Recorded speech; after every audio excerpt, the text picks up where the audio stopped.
프랑스 유머 하나를 소개합니다. 구두쇠 클로드 영감이 있었습니다. 이 영감의 생활 철칙 한 가지가 있는데, 그것은 한 번 산 물건은 그것이 어떤 물건이더라도, 어떤 일이 있어도 그냥 버리는 법이 없다는 것입니다. 이것이 이 구두쇠 영감의 철칙입니다. 그는 밀가루 매매업으로 한미천을 단단히 잡은 부자였는데, 한 번은 한 보름 전에 정부가 바뀌면서 밀가루 값이 하락하는 바람에 이 클로드 영감은 약 5, 6만 프랑쯤 손해를 보게 됩니다. 그가 가진 어마어마한 재산에 비하면 한 600만 원, 700만 원쯤 되는 그 손해는 사실 큰 손해도 아니었습니다. 하지만 워낙에 남다른 구두쇠였던 이 클로드 영감은 그 손실의 충격으로 고민하다가 마침내 자신의 목을 매기로 작정하고 노끈 한 다발을 샀습니다. 그래서 줄을 천장에 달고 딱 매달 준비를 하고 올가미에 자기 목을 딱 걸려가는 순간에 전화가 울립니다. 저 전화는 받고 죽어야지 하고 전화를 받아 보았더니 내용인즉슨 갑자기 또 밀값이 폭등했다는 거예요. 폭등을 해버려 순식간에 6, 700만 원 손해봤었는데, 불과 보름 전에 순식간에 약 3천만 원이 30만 프랑의 이득을 보게 되었다라는 것입니다. 잘 됐죠? 그런데 결국 그는 목매달아 죽고 말았습니다. 왜 그랬겠습니까? 죽은 그 시체의 얼굴은 웃음 띤 채 죽어 있었습니다. 한 번 산 물건은 어떤 일이 있어도 그냥 버리는 법이 없는 그 철칙 때문에 돈 주고 산 노끈이 아까워서 이왕 걸어 놓은 거 웃으면서 밀값이 올랐다 웃으면서 목매다 죽었다 하는 이 프랑스 유머가 있습니다.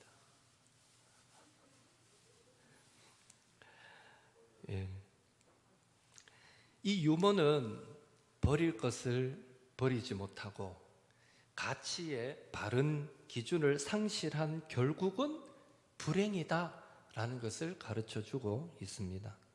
오늘 본문에 소개된 이 비유 속에 나오는 부자 역시 잘못된 가치관으로 인해서 마치 목매달았던 그 구두쇠 영감과 비슷한 모습은 아닌가 생각해 봅니다. 본문 내용은 간단합니다. 한 부자가 밭에 소출이 너무 풍성합니다. 농사가 너무 잘 지어졌습니다. 그래서 생각하기를 있던 곳간은 부족해. 그래서 있던 곳간을 다 헐어버리고 더 큰 곳간을 세운 다음에 곡식과 물건을 그 곳간에 가득 채워 두었습니다. 여러 해를 평안히 쉬고 먹고 마시고 즐거워하자라고 말할 때에 하나님께서 짜잔 하고 그 부자에게 나타나셔서 오늘 밤에 내 영혼을 도로 찾으리니 그러면 내 준비한 것이 누구의 것이 되겠느냐라고 책망하셨다라는 것이 오늘 본문의 내용입니다. 이 예수님의 비유에 나오는 부자는 영혼의 존재까지는 믿었습니다. 또 재산을 모으는 일에 아주 성실했습니다. 또 앞날에 대해서 치밀한 계획도 세웠던 사람입니다. 세상적으로 보면 참 성실하고 부지런하게 성공한 사람입니다. 그렇다면 그 부자의 어떤 자세가 하나님 보시기에 합당하지 않아서 오늘 밤에 내 생명을 거두면 하고 하나님이 책망하셨는가 하는 것인데요. 첫째로 부자는 자신에게 주어진 모든 것을 자신의 것이다 라고 착각했습니다. 그 증거로 17절에서 19절 사이를 보면 나의, 내 라는 단어가 여러 번 반복됩니다. 17절에 내가 곡식 쌓아둘 곳이 없으니 18절에 내 곡간, 내 모든 곡식과 물건. 19절에 내 영혼에게. 모두가 나의 이 단어가 계속해서 반복됩니다. 만약 부자가 자신에게 주어진 모든 곡식과 물건을 이건 내가 지금 들고 있지만 하나님의 것입니다, 하나님의 것으로 고백하는 믿음이 있었다면 그는 더 큰 곡간을 짓기 전에 먼저 하나님의 뜻을 구하며 기도했을 것입니다. 가난한 이웃을 돌아보는 일들도 병행했을 것입니다. 결코 19절처럼 내 영혼아 평안히 쉬고 평안히 먹고 마시고 즐거워하자, 이 정도의 고백에 그치지 않았을 것입니다. 이 모든 것이 하나님의 것입니다 라는 고백이 있었다면 그랬을 것입니다. 그러나 지금 부자는 하나님께서 자신에게 주신 그 모든 곡식과 물건을 하나님의 것입니다, 은혜입니다 라고 고백하지 못하고 자신의 것으로 생각했기에 그저 그는 재산을 불리는 것에만 집중하여 곡간 짓는 일에 열중했었고, 또한 자신의 영혼의 유익만을 생각하는 아주 이기적인 모습을 보였던 것입니다. 그런 착각이 결국에는 19절에 나타나듯이 내 영혼아, 영혼마저 자신의 것이냐, 내 영혼아 하고 고백하는 것을 보게 되는 것입니다. 둘째로 이 부자는요, 영혼에 대한 잘못된 또 이해를 가지고 있습니다. 19절에 보면 자신의 영혼을 향해 뭐라고 말하고 있습니까? 영혼아 평안히 쉬고 먹고 마시고 즐거워하자. 여러분, 영혼이 먹고 마시고 즐거워할 수 있습니까? 육신이 먹고 마십니까? 육체가 먹고 마시지 영혼은 먹고 마심으로 즐거워할 수 없습니다. 물론 하나님의 말씀을 양식으로 생각하면 몰라도 지금 부자는 자신이 모은 곡식, 자신이 모은 재물을 놓고 영혼을 향해서 먹고 마시고 즐거워하자라고 말하고 있다는 것입니다. 곡식과 재물은 영혼을 위해 필요한 것이 아니라 육신을 위해 필요한 것인데, 부자는 마치 영혼이 곡식과 재물로 배부를 수 있을 것이다 라고 착각하고 있는 것입니다. 자신의 영혼이 지금 무엇을 필요로 하는지 전혀 알지 못하고 있는 것입니다. 그러니 하나님 보시기에 이 부자가 얼마나 어리석어 보였겠습니까? 그 부자는 앞서 소개한 구두쇠 영감만큼이나 사실 잘못된 그런 가치관을 갖고 살았던 사람인 것입니다. 아니나 다를까 이런 부자를 향해 하나님은 20절에서 어리석은 자여 라고 책망하고 계십니다. 안타까운 사실은 오늘날에도 이 부자가 범했던 그런 착각을 동일하게 범하면서 살아가는 사람들이 많다는 것입니다. 자신에게 주어진 물질, 건강, 그 모든 것들을 자신과 자신의 가족만을 위하여 씁니다. 자신의 자녀를 자신의 것이라 생각하여 자신의 욕심을 채우는 도구로 키웁니다. 경제적 여유로움이 가정의 안정을 가져다 줄 것처럼 믿고 물질이 쌓여가는 것으로 이 영혼의 안정을 찾으려고 합니다. 오늘 본문에 소개된 부자와 별반 다를 바가 없는 가치관을 갖고 살아가는 사람들이 많고, 우리는 하나님만 믿습니다, 나에게는 하나님밖에 주님밖에 없습니다 하면서도 사실은 그것은 우리가 고백할 때 입술의 고백일 뿐 정작 우리 삶 속에서는 마치 그런 세상 가치관을 갖고 살아가는 성도들도 많은 것입니다. 유근철 교수님을 여러분 아시는지 모르겠습니다. 유근철 교수, 그는 한의학과 공학을 함께 연구해서 많은 특허 있는 발명품들을 만들었고요. 그래서 그는 평생에 많은 돈을 모았습니다. 모스크바 국립공대의 종신 교수를 지낸 분이기도 합니다. 놀라운 사실은 그는 성공한 인생을 살면서도 평생을 자린고비처럼 아끼며 살았습니다. 집안의 가구는 새 거를 사본 적이 없습니다. 남이 쓰다 버린 것을 늘 주워서 사용을 했습니다. 흔한 선풍기, 에어컨 하나 없이 평생 한여름을 선풍기도 없이 보냈던 사람입니다.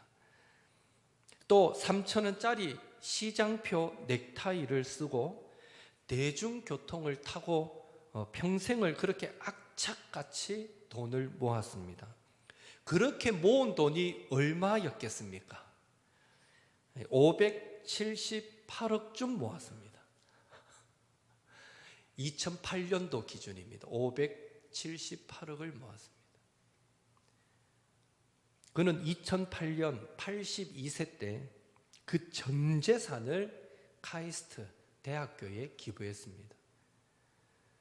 그가 카이스트에 기부한 그 액수는 국내 역사상 가장 많은 금액이었고 다른 명문대의 1년치 기부금 액수보다도 훨씬 더 많은 엄청난 금액이었습니다.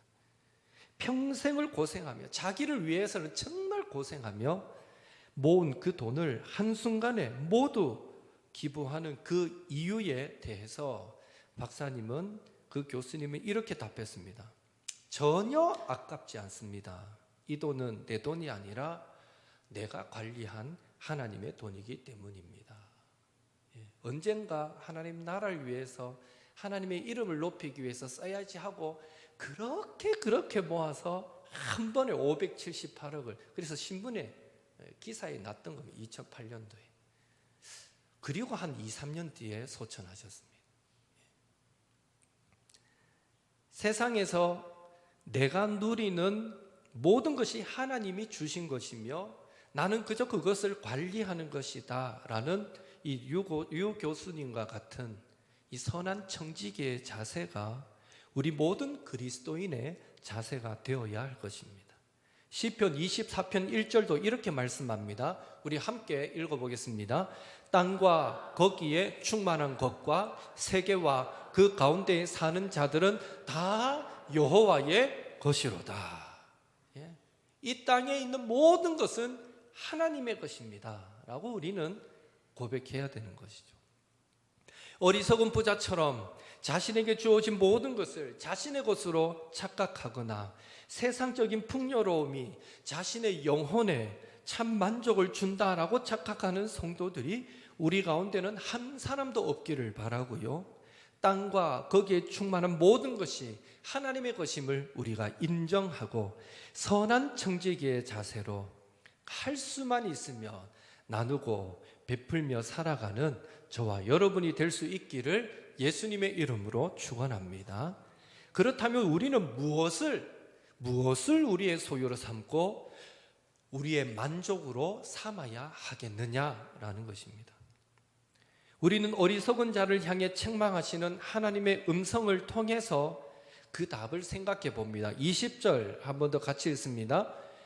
하나님은 이르시되 어리석은 자여 오늘 밤에 내 영혼을 도로 찾으리니 그러면 내 준비한 것이 누구의 것이 되겠느냐 하셨으니.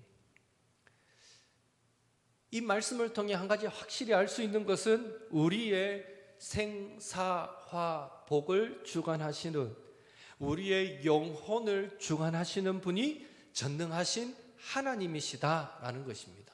오늘 밤에 내가 내 영혼을 도로 찾으리니, 우리가 죽고 사는 건 하나님의 손에 달려있다는 것입니다. 하나님께서 원하시면 우리의 영혼은 오늘이라도 하나님 앞에 서야 하고, 하나님께서 막으시면 우리의 재산은 어쩌면 하루아침에 물거품으로 변할 수 있습니다. 이를 다르게 또 역으로 이해하면 하나님께서 원하시면 우리 영혼은 하루아침에 이제껏 누려보지 못했던 참 만족을 누릴 수도 있고, 하나님께서 원하시면 우리의 삶은 30배, 60배, 100배의 풍요로운 축복도 맛볼 수가 있는 것입니다. 결국 우리 인생의 성공과 실패는 전적으로 하나님께, 우리 인생의 참 만족은 전적으로 하나님의 손에 달려 있는 것입니다. 따라서 우리는 세상 그 어떤 것도 아닌 전능하신 하나님을 나의 소유로 삼고 그분을 내 영혼의 든든한 동반자로, 후원자로 삼아야 하고 그분을 나의 참된 피난처로 삼을 때 하나님 앞에서 어리석은 부자가 아니라 지혜로운 성도의 삶을 살아갈 수 있는 것입니다. 이 땅을 살아갈 때 우리 인간의 생사화복, 성공과 실패가 전능하신 하나님의 손에 달려 있다라는 사실 꼭 기억하시고 매사에 하나님을 우리의 소유와 도움과 피난처로 삼으시고 우리의 존재 가치를 세상에 속한 그 어떤 것에서 찾지 마시고 예수 그리스도 안에서 찾으시는 그런 지혜로운 성도님들이 다 되시기를 예수님의 이름으로 축원합니다. 나의 모습, 나의 소유, 우리 찬양하고 같이 기도하겠습니다.